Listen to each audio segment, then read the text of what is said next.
وحرام علی قریۃ اہلکناها انہم لا یرجعون،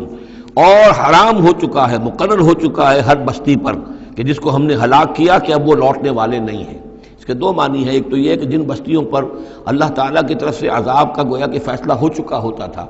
تو چاہے نبی آ گیا، رسول آ گیا، لیکن وہ لوٹنے والے نہیں تھے، اس لیے کہ وہ تو اتمام حجت کے لیے اللہ نے رسول تو بھیج دیا ہے، لیکن معلوم ہے کہ وہ کفر میں، شرک میں اتنے بڑھ چکے ہیں، اتنے آگے نکل گئے کہ لوٹنے والے نہیں ہیں۔ اور ایک یہ بھی ہے کہ جو بستی ایک دفعہ برباد ہو گئی پھر اس کے لوٹ کر آباد ہونے کا سوال نہیں ہے۔ انہم لا یرجعون حتی اذا فتحت یاجوج و ماجوج وہم من کل حدب ینسلون، یہاں تک کہ جب کھول دیے جائیں گے یاجوج اور ماجوج۔ یہ دوسرا مقام ہے کہ جہاں پر قرآن مجید میں یاجوج و ماجوج کا ذکر ہے، ایک ذوالقرنین کا کہ ذکر میں جو سورہ کہف میں ہم دیکھ چکے ہیں، اور اس کے حوالے سے تو خاصی متعین بات جو ہے واضح ہو چکی ہے۔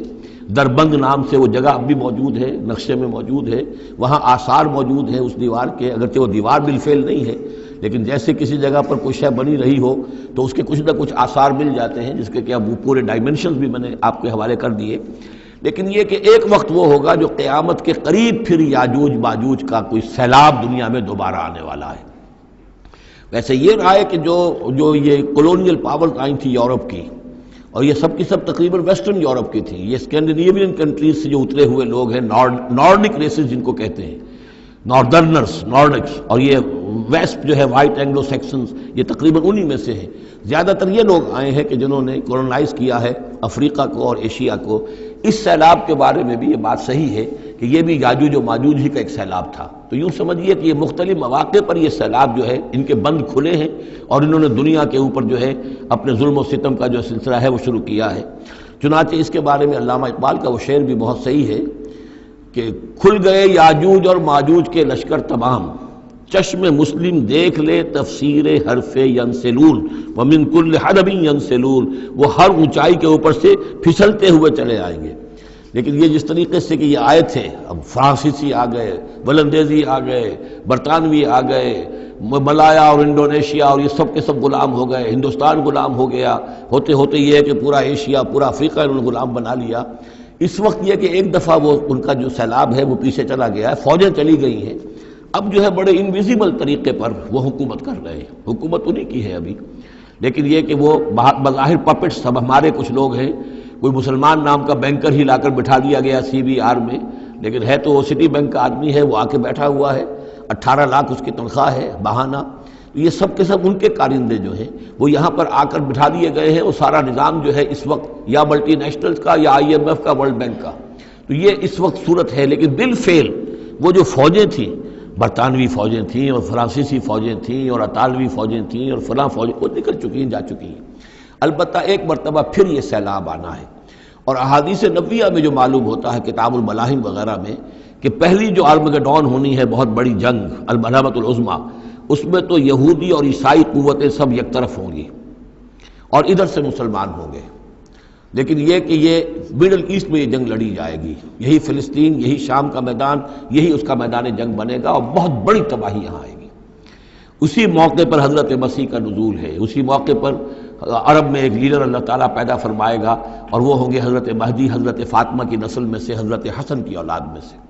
تو وہاں پر سے بھی ایک دعوت اٹھے گی، اور خراسان کے علاقے سے اور مشرقی ممالک میں اسلامی حکومت کو قائم ہو چکے گی، وہاں سے فوجیں جائیں گی، اور پھر یہ ہے کہ جب فتح حاصل ہو جائے گی ان پر حضرت مسیح علیہ السلام کی مدد سے بھی، اور وہ بھی جو معجزانہ ان کے ساتھ جو تائید ہوگی اللہ کی، ان کی نگاہ جہاں تک جائے گی یہودی پگھلتے چلے جائیں گے۔ معلوم ہوتا ہے کہ لیزر کا جو آج کل اثر ہے، تصور ہے، اللہ تعالیٰ کو بہت بڑا جو ہے وہ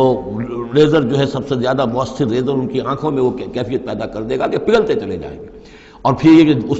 دجال کو مسیح جو کہے گا کہ میں مسیح ہوں، جو جھوٹا مسیح اینٹی کرائسٹ جو یہودی ہوگا حقیقت میں، اس کو حضرت مسیح قتل کریں گے مقام لد پر، اور لڈا ان کا سب سے بڑا ایئر بیس ہے لڈا، اور حدیث میں آتا ہے مقام لد پر وہ دجال بھاگنے کی فکر میں ہوگا کہ حضرت مسیح اس کو وہاں جا لیں گے اور اسے وہاں قتل کریں گے۔ تو ان سارے واقعات کے بعد پھر ایک سیلاب اور آئے گا، اور وہ یاجوج و ماجوج کا ایک اور سیلاب ہوگا، یہ پھر ایک اور بہت بڑی شامت آئے گی۔ یہ ہے کہ جس کا تذکرہ یہاں ہو رہا ہے، حتی اذا فتحت یاجوج و ماجوج وہم من کل حدب ینسلون، اور یہ بھی ہے کہ حدب کہتے ہیں اونچائی کو، ہر اونچائی پر سے پھسلتے ہوئے نظر آئیں گے۔ یہ جتنا بھی سینٹرل ایشین ماؤنٹینز کا سلسلہ ہے، ادھر سے ہمالیہ ہے، یہ اس سب کے شمال میں واقع ہیں یہ لوگ، یہ تمام اقوام جو ہیں ادھر سے یہ ان کو کراس کرتے ہوئے یہ اترتے چلے آئیں گے۔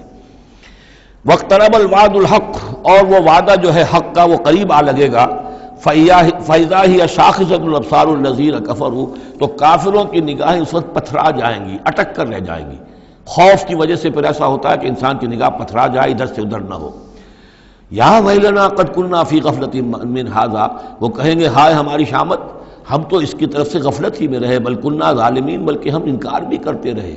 ہمیں بتایا بھی گیا، محمد رسول اللہ صلی اللہ علیہ وسلم نے ساری خبریں بھی دے دی تھی، اور وہ ساری ہماری احادیث کی کتابوں میں بھی موجود تھی، لیکن ہم نے اس کی پرواہ نہیں کی، ادھر توجہ ہی نہیں کی۔ بل کنا ظالمین انکم وما تعبدون من دون اللہ حسب جہنم، یقیناً تم اور جن کو تم پوجتے ہو اللہ کو چھوڑ کر، وہ سب کے سب یہ ایندھن بنیں گے جہنم کا، انتم لہا واردون، اور تمہیں اس میں آ کر رہنا ہے، پہنچ کر رہنا ہے۔ لو کان ہؤلاء آلہۃ ما وردوہا، اگر یہ آلہہ ہوتے، یہ بت تمہارے اور یہ معبود جن کو پوج رہے ہو تم، تو پھر یہ کہ وہ اس جہنم میں نہ آتے اگر یہ آلہہ ہوتے۔ وکل فیہا خالدون، اور وہ سب کے سب اس میں رہیں گے ہمیشہ ہمیش۔ لہم فیہا زفیر وہم فیہا لا یسمعون، اور اس کے وہاں چلانا ہوگا، اور اس میں یہ کہ کوئی کچھ نہ سنیں گے، انہیں کچھ بات سنائی نہیں دی جائے گی۔ ان کے معبود جو ہے، جو ساتھ ہی ان کے جل رہے ہوں گے، وہ ان کی کسی چیخ پکار کو سنیں گے نہیں۔ ان الذین سبقت لہم من الحسنی، یقیناً وہ لوگ جن کے لیے ہماری طرف سے اچھی بات کا فیصلہ ہو چکا ہے، پہلے ہی طے ہو چکا ہے، یہ جنتی ہیں، جنت میں جائیں گے، جن کے لیے ہماری طرف سے یہ بات طے ہو چکی ہے کہ ان کے لیے بھلائی ہے، اولئک عنہا مبعدون، یہ اس سے دور رکھے جائیں گے۔ لا یسمعون حسیسہا، یعنی ایک دفعہ تو آنا ہے، مشاہدہ تو کرا دیا جائے گا، ان منکم الا واردھا، لیکن پھر یہ کہ ان کو وہاں سے دور لے جایا جائے گا، پھر یہ کہ لا یسمعون حسیسہا، پھر وہ اس کی آہٹ تک نہیں سنیں گے۔ وہم فی ما اشتہت انفسہم خالدون، اور بلکہ وہ جو بھی ان کی دلوں کی خواہش ہوگی، جو دل پسند چیزیں ہوں گی، جو ان کے نفس چاہیں گے، تمام مرغوبات نفس ان کو فراہم کر دی جائیں گی، اور ان کے اندر وہ رہیں گے، اور وہاں پر ہمیشہ ہمیش رہیں گے۔ فی ما اشتہت انفسہم، جو بھی اشتہا ہوگی ان کے جانوں کی۔ لا یحزنہم الفزع الاکبر، یہ جو فزع اکبر آنے والا ہے، جس سے کہ شروع ہو رہی ہے سورہ حج آگے چل کر، ان زلزلۃ الساعۃ شیء عظیم،